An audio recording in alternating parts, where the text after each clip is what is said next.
Hello, this is Orlando Mayor Buddy Dyer. Welcome home. Soar into tower. We are ready for takeoff.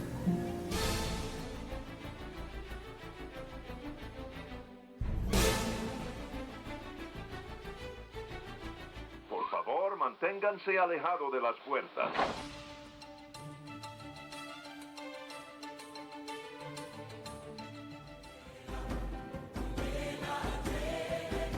Hey, it's Amy from DVC Clubhouse. Hey Clubbers, it's Scott from DVC Clubhouse. Hey, it's Kathleen from DVC Clubhouse.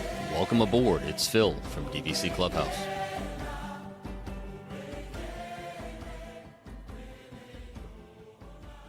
Hey, everyone, and welcome back to another episode of the Debrief Podcast brought to you by DVC Clubhouse. This is Amy, and today I'm joined by, not with, I'm joined by Phil. Hi, Phil. Because Scott and Kathleen abandoned us for Epcot tonight after being on like back-to-back cruises or something. Yeah, well, I mean, in their defense, this was a tough week, and it was a last-minute schedule, so I'd rather be at Epcot than. Yeah, I mean, we haven't really seen each other in a couple of weeks because we had so much to record for Disneyland. And they were gone, just Yeah. sailing the high seas without us.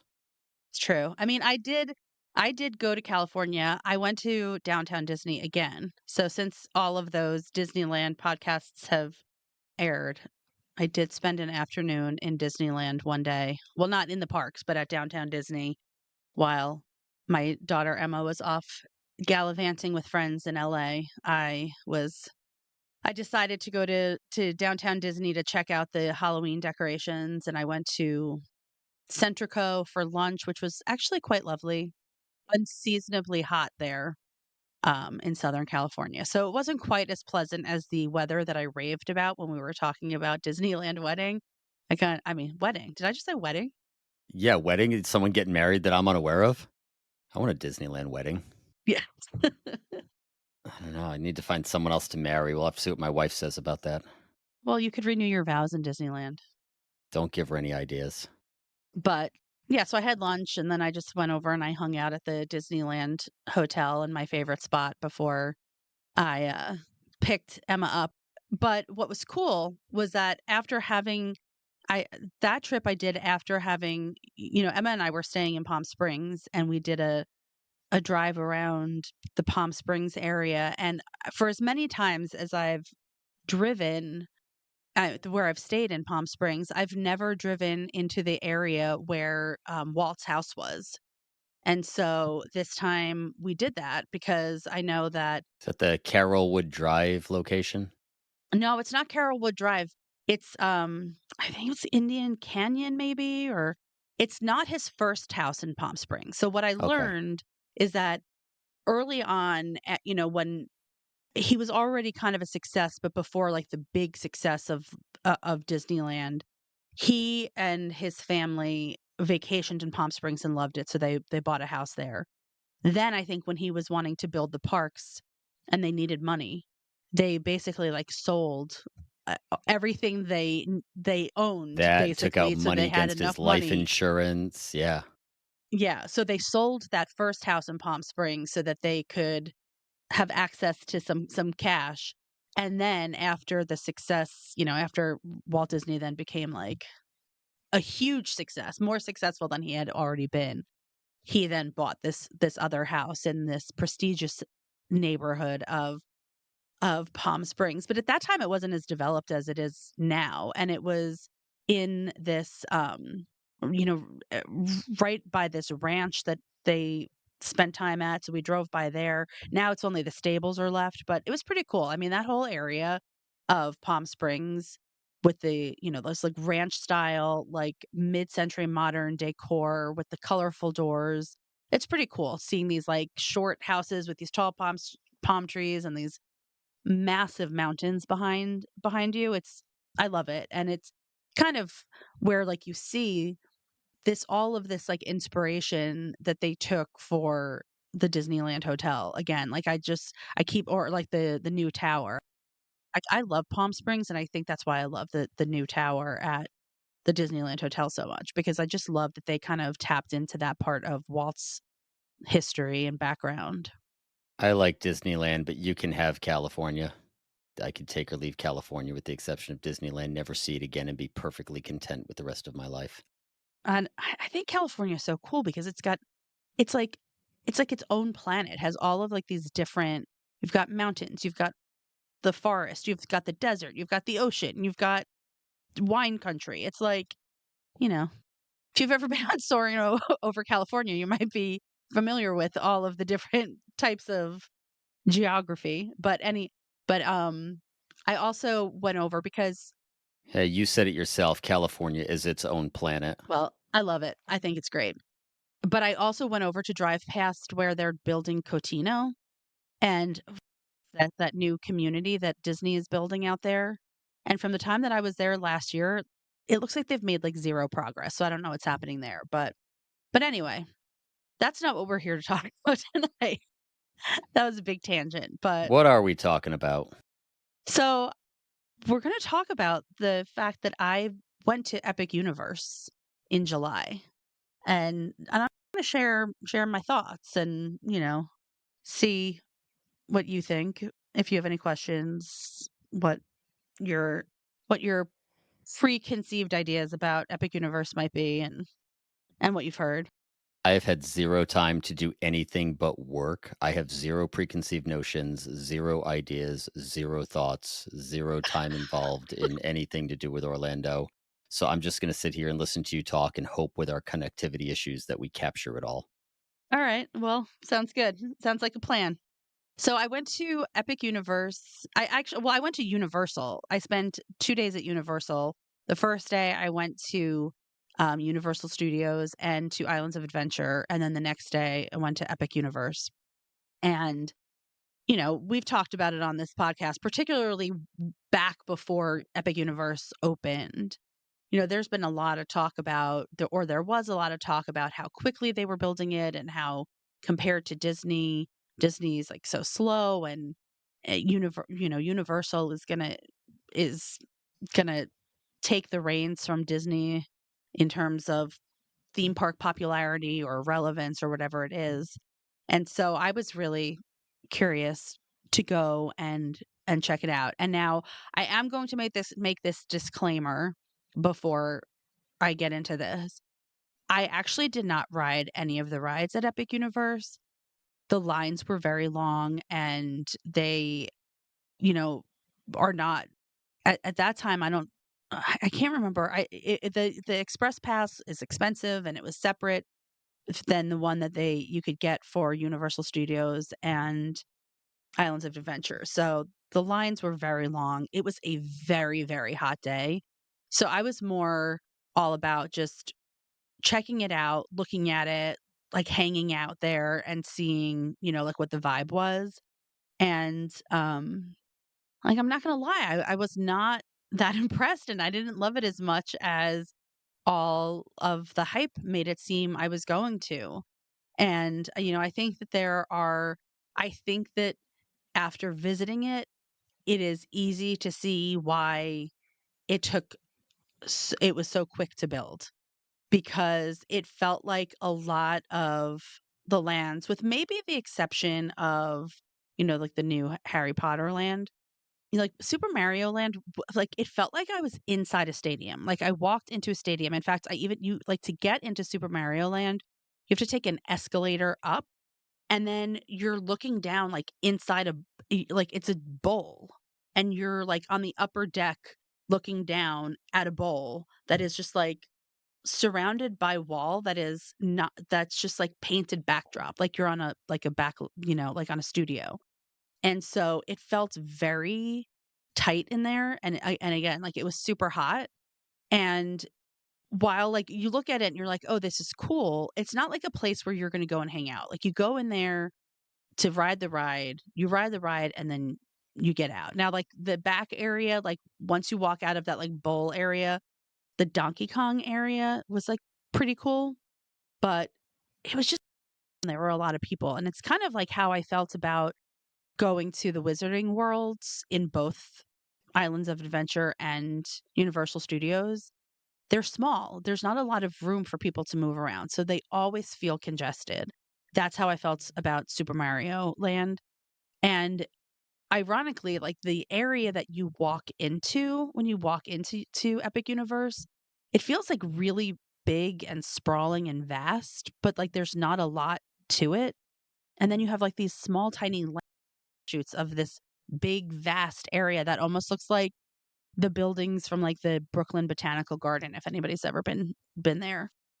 So I just like from a theming perspective, it was weird to me, like this whole vast area of these buildings that I don't really fit into any sort of story with this like the Chronos, like I don't know, like this whole Chronos storyline just feels very vague and random. And I does so well is like when you think about, we just talked a lot about Disneyland. When we talked about New Orleans Square and how you can like walk back through these like streets and you go into the stores and there's a restaurant and like it feels like an actual real place. It feels clear that it is not a real place when you're at like the majority of the types of like storefronts and things are not things that you can walk into. And so, the building when you're at Hollywood Studios, where Baseline Tap House is, that building to the left Yep. that's like a fake apartment front and you can't enter it. It feels Yep. like it's like okay to have a little bit of that, but I feel like that's the majority of what Universal does. Like they build these faux fronts that house nothing. And so you can put those things up, but if there's nothing in them, like of course it's not gonna take a long time to build. And so, I thought that the Harry Potter land was a little bit more intricate, but it really is just like you go back there and it's a ride. It feels I still feel that they themed that off of any of the actual Harry Potter like original books 1 through 7. So I don't know. I feel like the island of Isle of Burke, I mean, and it looks cool, but I think that overall what Universal lacks in all of their parks is this sense of like being able to experience something without needing to ride a ride. And we talked about it again, we talked about it when we were talking about Disney California Adventure, like when we talk about Epcot or just any of the Disney parks. You can go and feel like you're having an experience without even setting foot on a ride, and you can't achieve that same sort of feeling at Universal at any of their parks. If you love thrill rides, then yeah, you'll experience something that is fun and exciting, but as far as, like, just being in the park itself, I found it to be kind of underwhelming, and I also went into that hotel, and the name of it is escaping me right now, the one that's the Grand Helios, that hotel Helios, that's, yeah. like, the one that you enter into Epic Universe, um, and while that was, like, large, it it's hard to understand why they didn't make that kind of like more of like a deluxe experience. I don't know. I just think there was like all a very weird kind of mishmash of theming that they threw in there that are all kind of small and are essentially just rides. So I don't know. I kind of feel like all of this hype and people got themselves upset and and I know that there are people who love it and think that it's so great, but I think that unless you are somebody who is just all about rides when you go to theme parks, I don't need to go. I don't need to be there and spend that money. And it was so hot that day that I was there, and there was no shade anywhere. It was like I felt like everywhere I went, I was roasting. And I've heard that on rainy days, it's also like there's no place to go and stand inside so that you're not getting wet. Well, rainy days, from the little I've been hearing, rainy days are particularly problematic. Number one, because everything's exposed. Number two, because there's nowhere to hide. Number three, because it shuts down a gross majority of the rides. Something I saw online the other day about, people were actually, talking about gambling. They were going to set up a gambling den in Universal to figure out how many rides were going to go down and how long they were going to stay down on a regular basis at the new Epic Universe. they've got a serious problem from what little I've read with direct sunshine, lack of any shelter or cover, and rides going down based on all sorts of weather factors. Unless they get that figured out, that's going to be a big Achilles heel for them. It definitely will be because I think people are, you know, when you think about the fact that the majority of families vacation during the summer and it rains like that, it can rain like that every day in Orlando during the summer. What do you do? How do you plan your days if you go to a theme park that you're expecting to be able to, you enter the park expecting to be able to have this experience and you get in there and you can't do anything. And you're either like roasting in the sun or getting sopping wet. I mean, it's definitely problematic. It is certainly not something that I walked in. I really, really was like, I really was giving it the benefit of the doubt because there was so much hype and people were so excited about it.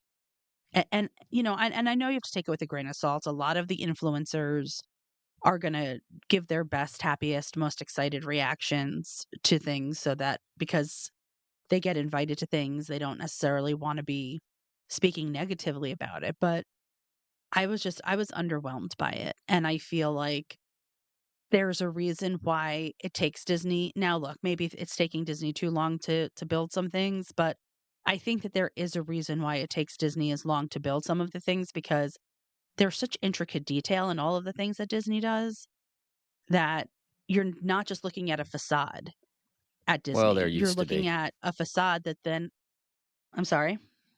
I said, well, there used to be. Well, I mean, in fairness, they really haven't built anything like fully new in a while, like to And that therein would lies require the that other level of problem. detail. Well, yeah, but hopefully, I mean, I guess maybe this is a conversation that we can revisit once all of the new things do open at Disney to see if there is the same level of detail being paid to the new things that they're creating, like Villains Land and the new Cars themed area at Magic Kingdom. We will just hope that this podcast is still alive and well in 2035. Yeah. By that time, Disney Cruise Line's gonna have 13 ships sailing, and we're still gonna be waiting for the opening of Villains Land.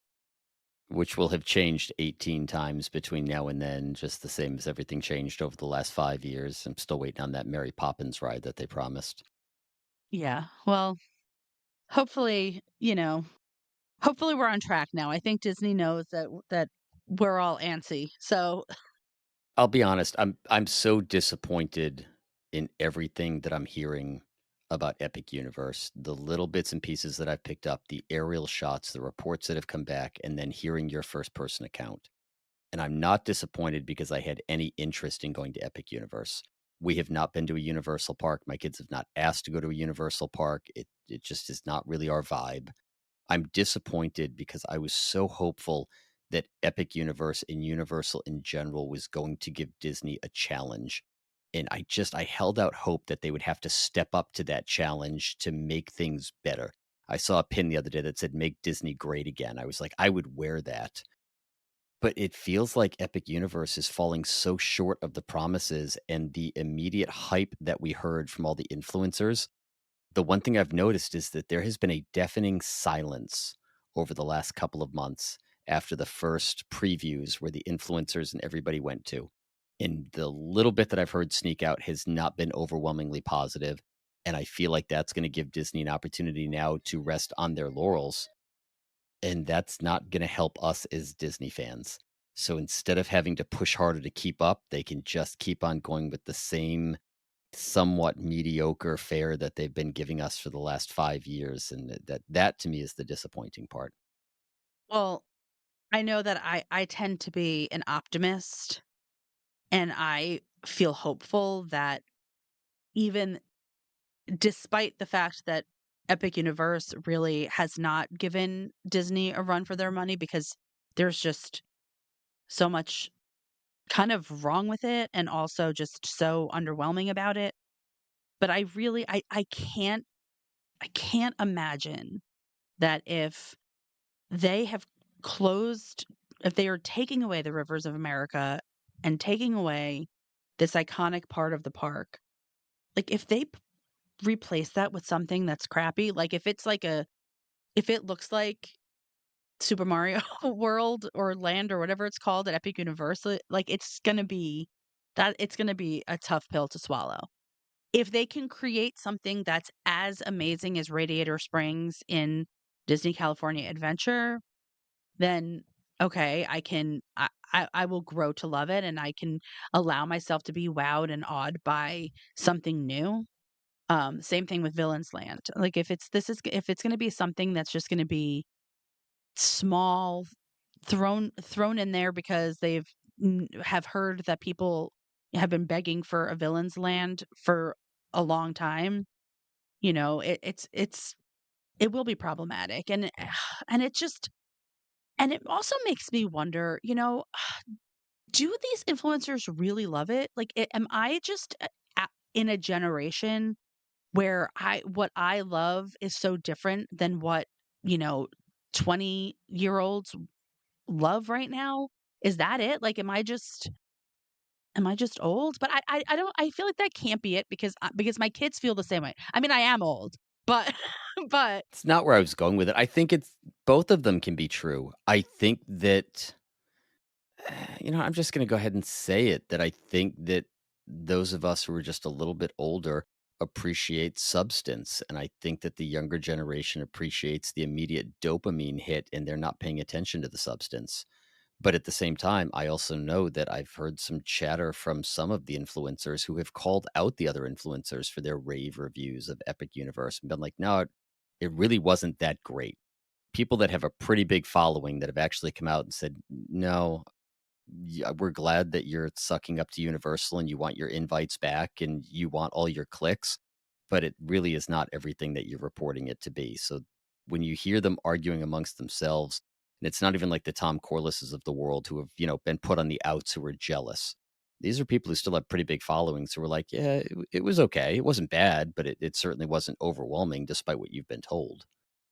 and I mean, if I had had a chance to ride some of the rides, maybe I would have said like, "Oh, well, that ride was great."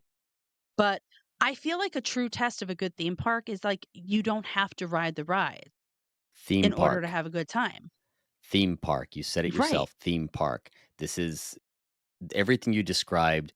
Just I think of a Six Flags that was given $5 million to improve itself, and this is what you came up with. It's not a theme park. It's an amusement park that has some themed portions, and there's a big difference. There is a big difference, and again, I hope, I really hope that what we are going to see transpire at Disney over the next few years as they build out these concepts that they've presented and promised to us, and by all accounts are working towards. I mean, the rivers of America are empty. The, Dino Land USA is just a bunch of walls at this point. It's Epcot. It's Future World 2.0. I don't know. They're really good at tearing stuff down. I mean, Bauer said it best. If you can dream it, we can undo it. They're really good at knocking stuff down and leaving stuff empty. I'm glad one of us still has a whole lot of optimism that they can build it back up. They lost a lot of Imagineering talent in the last 10 years, and I just think that's showing. Well, yeah, I'm hopeful that whoever they do have, and I'm hopeful because, there have been sightings of Joe Rody, you know, making appearances here and there. I know that he's not working for them again, but if they even are consulting with him a little bit, like for the Animal Kingdom, the Dino Land rebranding, that would be a lovely thing to know that there is somebody who was involved in that park, responsible for that park, really involved in this project. Like I really hope that there can be some, but it is scary because like looks like something significant as the pool at the boardwalk. They took that clown, and whether you loved it or hated it, it had it had a presence. It was well done. And they replaced it with these like flat boards with like some painted animation on it.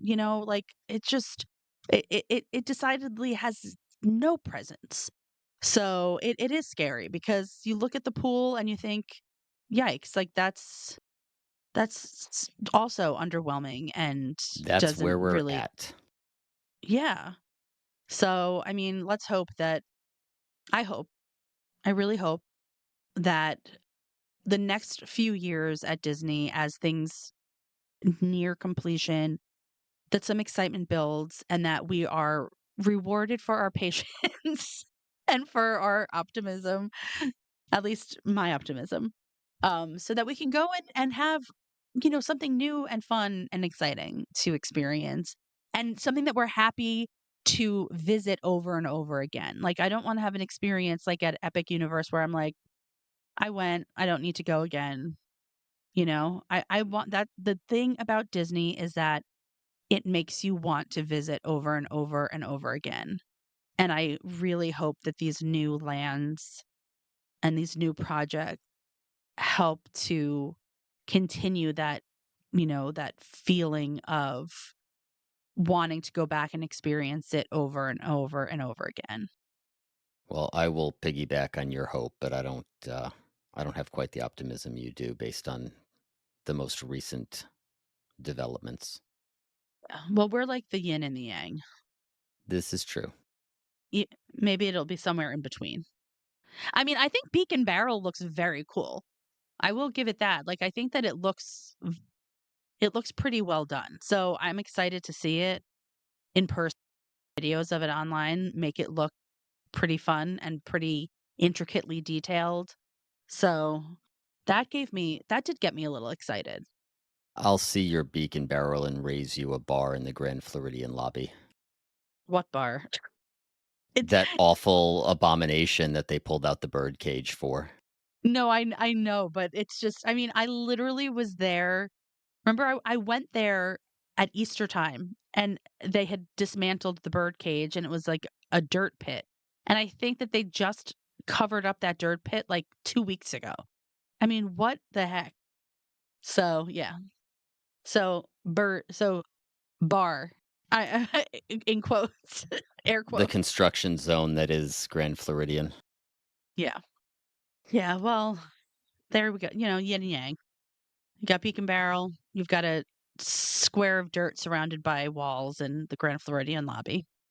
Look, I would love to have positive things to say, and for years I had positive things to say. I'm not as positive as I used to be, and it's not that I have always been negative, and it's not that I've always found problems. This is a recent thing for me, so I really hope that I am wrong. I truly hope that I am grossly, grossly wrong about this, but they've got to give me something positive to latch onto. You know, and this is not me trying to convince you to go on a cruise, but No. what I will say is I think that as somebody like me who has become a huge Disney Cruise Line fan, like those ships don't disappoint, and I'm really excited to go on the Destiny, and I just booked the Treasure for next year. And I know, and I like feel confident that those are going to live up to my expectations. And I'm just happy, like for myself, and maybe the reason why I can stay optimistic is because I have such positive experiences on Disney Cruise Line. And I've had recently very positive experiences at Disneyland. So I think that that's why I'm able to kind of hold on to some shred of optimism for Disney World because I know that somewhere within the Walt Disney Company there exists that, Talent, drive, imagination, a desire to satisfy what your core customers are looking for, any of the above. yes, all of that. It exists within the Walt Disney Company. So I'm just holding out hope that the things that have been a huge success on Disney Cruise Line and that have delighted me and all of the other DCL fans and people who love Disneyland. I'm hoping that we can rekindle some of that at Disney World. Well, we all know where I stand on cruises, so I think we could probably close it up without me responding. Well, at least I've stopped waving pamphlets in your face, although I Didn't have have much one right effect here. then. You can feel free to break it out. It's not going to happen. As I said on the page the other day, the last time I was on a cruise ship, I was leading the stack up the side. Listen, I'm done trying to convince you, but I was just saying it may be why I feel more hopeful than you do because I've had positive experiences that have been provided by the Walt Disney Company. All right, well, I think that's a good a place as any to end it. All right. Okay. Well, guys, this was a short one, but it's just us. I'm tired.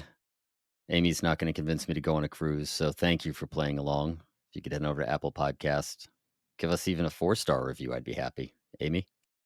Oh, and if you're interested in going on a cruise, we're trying to plan up a clubhouse, a DVC clubhouse cruise. So if you don't belong to our Facebook group, you can head over there. We plan all sorts of meetups at Disney World, Disneyland, now Disney Cruise Line. You can also find us on YouTube, TikTok, and Instagram. And until next time, we'll DVC you real soon. See you guys. And so our journey comes to an end. Oh, no, please, can't we go back to page 1 and do it all over again? Started this thing together, and that's how we'll finish it. Because that, my friends, is where the magic lives.